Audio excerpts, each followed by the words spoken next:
Supreme court ने जुल्फिकार अली भुट्टो की फांसी से मुतालिक सदारती रेफरेंस पर तफसीली राय जारी कर दी है। सुप्रीम कोर्ट ने करार दिया है कि शफाफ ट्रायल के बगैर मासूम शख्स को फांसी चढ़ाया गया। जुल्फिकार अली भुट्टो की फांसी के फैसले का बराह रास्त फायदा जनरल ज़ियाउल हक को हुआ। अगर भुट्टो को रिहा कर दिया जाता तो वो ज़ियाउल हक के खिलाफ संगीन गद्दारी का मुकदमा चला सकते थे।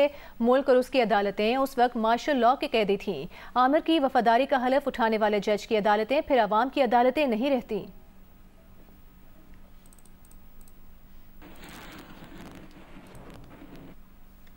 वज़ीर आज़म शहबाज शरीफ ने एक रोज़ा दौरे कोयटा में कहा है कि विफाक बलूचिस्तान हुकूमत के साथ मिलकर सूबे के तकरीबन 28,000 बिजली पर चलने वाले ट्यूबवेल्स को सोलर पर मुंतकिल करेगी।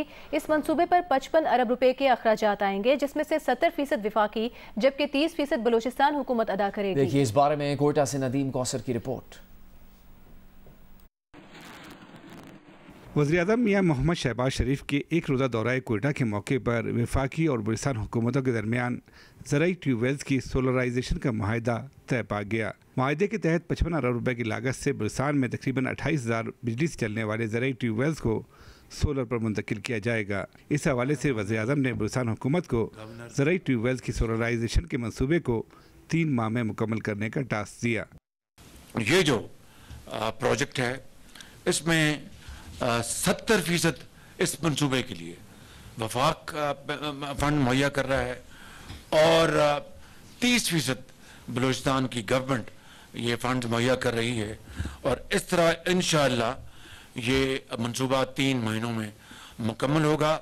बाद में सूबाई काबीना की इजलास से खिताब करते हुए वज़ीर-ए-आज़म मियां मोहम्मद शहबाज शरीफ का कहना था कि बलूचिस्तान और खैबर पख्तूनख्वा समेत तमाम सूबों की तरक्की के लिए विफाक उनके साथ है, लेकिन बलूचिस्तान और KPK में तरक्की के लिए वहाँ सिक्योरिटी सूरत-ए-हाल को बेहतर बनाना होगा, जिसके लिए हम सबको मुश्तरका काम करना होगा। गिले हैं, शिकायत हैं, तो हम मिल बैठकर यहाँ पर कोयटा में हम हाज़िर हो जाएंगे, वहाँ पर सबको बुलाएंगे, बात करेंगे और जो सद के दिल से बलूचिस्तान की खैर खाई और पाकिस्तान की खैर खाई चाहता है तो हम उसको गले से लगाएंगे। गवर्नर हाउस कोयटा में वज़ीर-ए-आज़म पाकिस्तान मियां मोहम्मद शहबाज शरीफ से गवर्नर बलूचिस्तान शेख जाफर मंदोखेल और वज़ीर आला मीर सरफराज बुगटी और मुस्लिम लीग नून के अरकान पार्लियामेंट ने मुलाकात की। मुलाकात के दौरान मुल्क और सूबे के मजमूई सूरत हाल, तरक्याती मनसूबों समेत बाहमी दिलचस्पी के उमूर पर तबादला ख्याल किया गया। वज़ीर-ए-आज़म मियां शहबाज शरीफ के एक रोज़ा दौरे के मौके पर कोयटा की अहम शाहराहें बंद होने से शहरियों को ट्रैफिक जाम की सूरत हाल का भी सामना करना पड़ा। नदीम कौसर, जियो न्यूज़, कोयटा। चेयरमैन PCB मोहसिन नकवी ने मुलाकात के लिए साबिक कप्तान सरफराज अहमद को कराची से लाहौर बुलवा लिया। सरफराज अहमद के अलावा मजीद कई साबिक क्रिकेटर्स को कराची से बुलवाया गया है। PCB ज़राए के मुताबिक मोहसिन नकवी सरफराज अहमद से डोमेस्टिक क्रिकेट पर तजावीज़ लेंगे। सरफराज अहमद डोमेस्टिक सीजन बाकायदगी से खेलते हैं।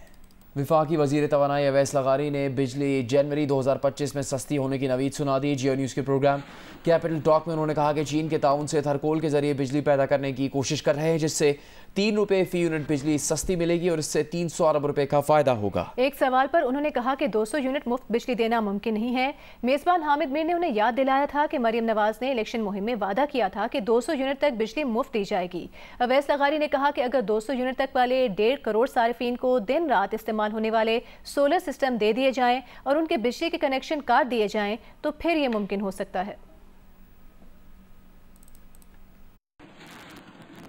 जो हमारे रेट्स जनवरी में होंगे वो आज के रेट, बढ़ने के बाद वाले रेट नहीं, जो आज आप पे कर रहे हैं बढ़ोतरी से पहले, उससे तकरीबन 3% नीचे आएंगे इंशाल्लाह। थर्कोल की कीमत इंपोर्टेड कोल से कम है, अगर वो आप इस्तेमाल करेंगे तो बिजली की कीमत 3 रुपए यूनिट ऑटोमेटिकली कम हो जाएगी। उसका इम्पैक्ट सारा कंज्यूमर को पहुंचेगा।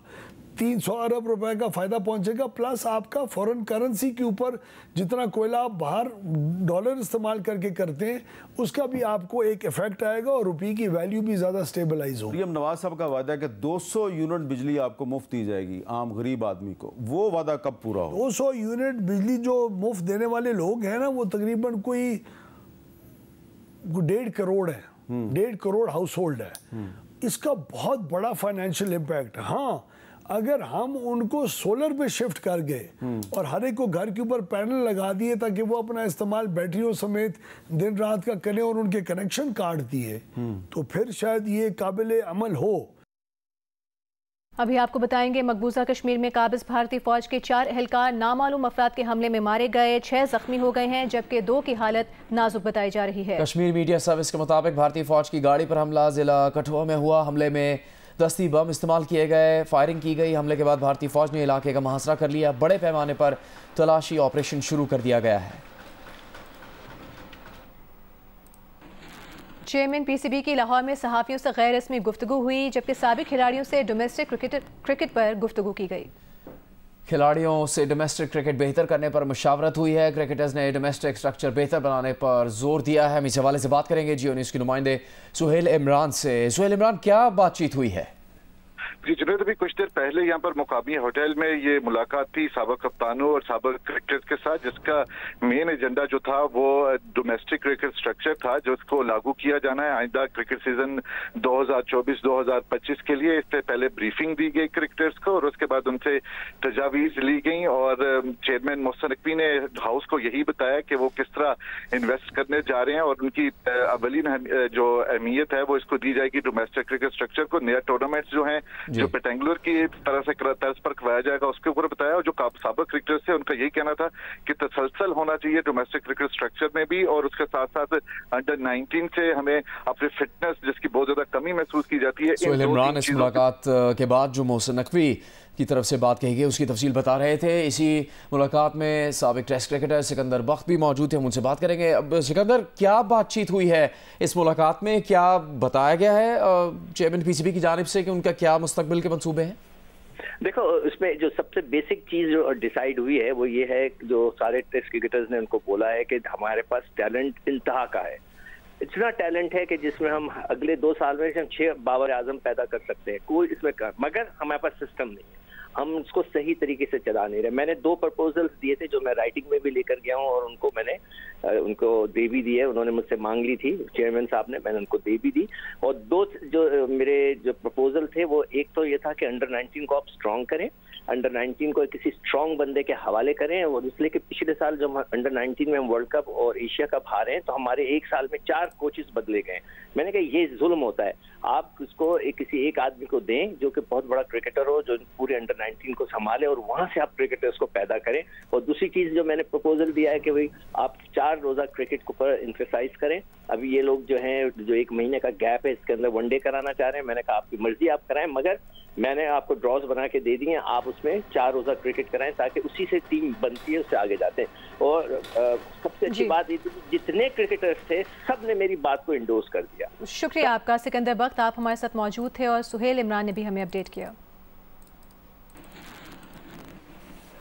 दीगर खबरें शामिल करेंगे। सिविल एविएशन ने इदारे में एडिशनल डायरेक्टर एयर मेडिकल की असामी पर तकर्री से मुताल्लिक़ खबर की तरदीद की है और कहा कि सिविल एविएशन अथॉरिटी उम्मीदवारों की शॉर्ट लिस्टिंग, इंटरव्यू और मुनासिब उम्मीदवार के इंतखाब के ज़मन में मुलाजमत के ज़वाबित की सख्ती से पैरवी करती है। उम्मीदवार के जायजे के कई मराहिल होते हैं, इसका पस मंज़र देखा जाता है। उम्मीदवार की अहलियत जाँचने के लिए इसकी फराहम करदा मालूमात की तस्दीक की जाती है। सिविल एविएशन के मुताबिक इस पोस्ट के लिए सिविल एविएशन ने मयार मुश्तहर किया था। डॉक्टर वदूद और डॉक्टर अहरीमा बदर दोनों तरबियत याफ्ता और तजर्बेकार थे और मुश्तहर मयार पर पूरे उतरते थे। डॉक्टर अहरीमा ने एविएशन मेडिसिन में डिप्लोमा डाउ यूनिवर्सिटी से हासिल किया है, जिसे आला तालीम का कमीशन तस्लीम करता है। ताहम ये लाजमी शर्त थी भी नहीं। भर्ती का अमल तमाम तर दयानतदारी और शफाफियत के साथ मुकम्मल किया गया, जिसमें मुरवजा जवाबित का ख्याल रखा गया। इस मामले पर किसी इंटरनेशनल रेगुलेटर की जानिब से कोई राय सामने नहीं आई। चेयरमैन पीपल्स पार्टी बिलावल भुट्टो जरदारी का कहना है कि खैबर पख्तूनख्वा हुकूमत अगर दहशतगर्दी का मुकाबला करने की बजाय खुद ही सहूलतकार बन जाए तो मुकाबला कैसे कर सकते हैं? गालिम गलोच की सियासत नहीं करेंगे, मुस्बत सियासत के साथ मुकाबला करेंगे। मजीद बता रही हैं पेशावर से नादिया सबूही अपनी इस रिपोर्ट में। चेयरमैन पीपल्स पार्टी बिलावल भुट्टो ज़रदारी ने पेशावर का 1 रोज़ा दौरा किया, जिसके इख्तिताम पर प्रेस कॉन्फ्रेंस में खैबर पख्तूनख्वा हुकूमत को न सिर्फ खूब आड़े हाथों लिया बल्कि बबांगे दहल ये कह डाला कि वफाक में हुकूमत उन्हीं की वजह से है। पाकिस्तान पीपल्स पार्टी की वोटों की वजह से ये हुकूमत खड़ा है और ये बजट भी पास होता है, और यही वजह था कि हमने जोर दिया कि हमारा इनपुट होना चाहिए था। खारजा पॉलिसी पर भी चुप ना रहे, बोले कि दहशतगर्दी फिर सर उठा रही है। मैं वजीर खारजा रहता तो काबुल पहुंचता। वैसे आपको याद तो होगा ही कि चाय का एक कप भी पिया गया था। पीपल्स पार्टी के मुतालबे पर जनरल बाजवा और जनरल फैज ब्रीफिंग देने पार्लियामेंट आए। माजी के चंद फैसलों की वजह से हम अब तक दहशतगर्दी को निपटा नहीं पाए। उन्होंने बानी पीटीआई को भी कुछ इन अल्फाज में याद कर डाला। वो कौन कहता था कि अगर मुझसे कोई नैब केस बनेगा तो मैं मुकाबला, मैं तो देखूं, मैं तो खुद जाके पेशिया करूंगा, ऐसे हो नहीं सकता है। अब फ़ायदा नहीं है कि एक तरफ जब आप हुकूमत में हैं तो ऐसे बातें करना कि आपको भी पकड़ना है, आपको भी पकड़ना है, आपको भी पकड़ना है, आपको भी पकड़ना है। खुद फंस जाते हैं तो इतना रोना धोना शुरू हो जाता है कि अमेरिका से लेके यहाँ तक उनका रोने की आवाज़ें आ रही हैं। बिलावल भुट्टो ने एपीसी का इजलास बुलाने के फैसले पर भी लब्बैक कहा। बोले कि ऑपरेशन के हवाले से एपीसी में मौक़िफ़ देंगे।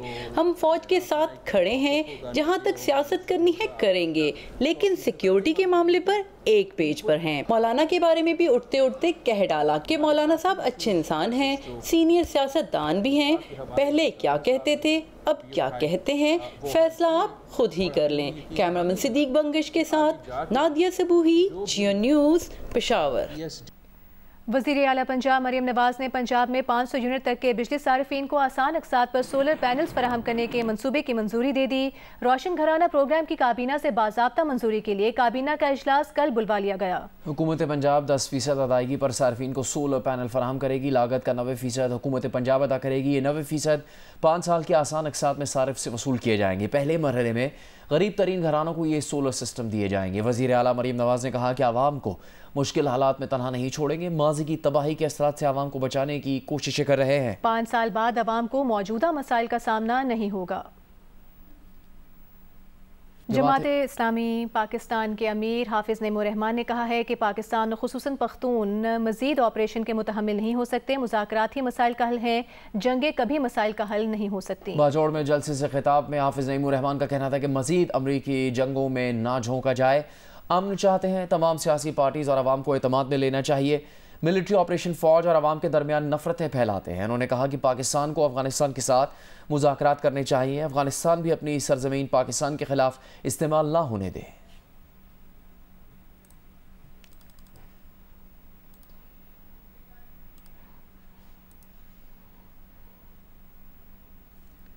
हुकूमत की माहाना 200 यूनिट तक सार्फिन के लिए बिजली की कीमत बढ़ाने का फैसला वापस लेने की तजवीज़ सामने आई है। इस बारे में बात करेंगे नुमाइंदा जियो न्यूज़ सैफुर रहमान से। सैफुर रहमान, क्या तजवीज़ है इससे मुतालिक? जी बिल्कुल, पावर डिवीजन के ज़राए के मुताबिक वज़ीर आज़म की हदायत पर दोबारा समरी तैयार की गई है। इसमें दोनों जो प्रोटेक्टेड सार्फिन हैं और जो नॉन प्रोटेक्टेड सार्फिन हैं, क्योंकि दोनों के लिए बिजली की कीमत बढ़ाई गई थी 200 यूनिट तक, तो उसमें फैसला ये किया गया है कि दोबारा समरी काबीना को फौरी तौर पर भेजी जाएगी।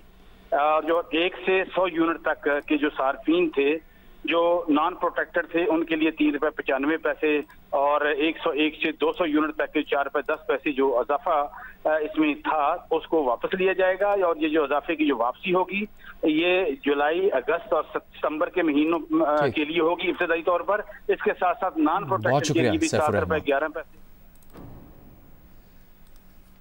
गवर्नर सिंध कामरान खान टेसोरी ने गवर्नर इनिशिएटिव के तहत स्कॉलरशिप प्रोग्राम शुरू करने का ऐलान कर दिया है। कहा इस प्रोग्राम के तहत मेरिट पर बच्चों को बैरून मुल्क तालीम के लिए भिजवाएंगे। बच्चों की मावनत के लिए गवर्नर हाउस में एक सेल कायम कर दिया जाएगा। उन्होंने कहा कि हमें बच्चों के मुस्तकबिल की तरफ देखना होगा, यही वक्त की अहम तरीन ज़रूरत है।